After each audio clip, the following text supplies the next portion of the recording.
Welcome to the Banker Lamp. Please enjoy the video. In this video, I will show how to make bloom in Premiere Pro. We'll transform ordinary footage into something visually stunning with a beautiful, soft glow.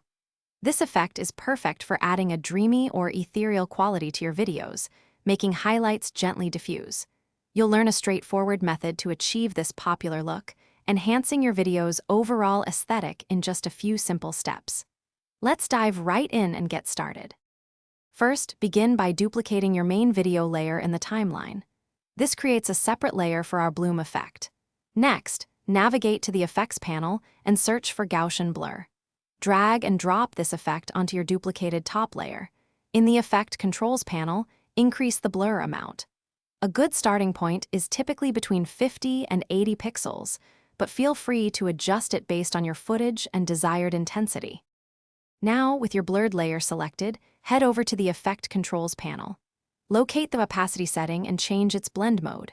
For a classic bloom, screen or add are excellent choices, as they lighten the underlying pixels and create that glowing effect.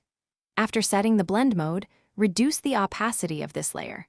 A value around 60% often works well, allowing the original footage to show through beautifully. To truly perfect your bloom, consider adding a lumetri color effect to your blurred layer.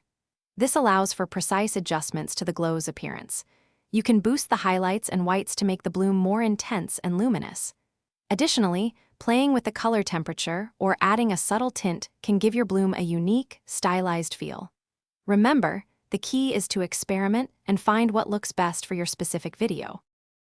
Thanks for watching. If this was helpful, leave a like and consider subscribing. See you next time.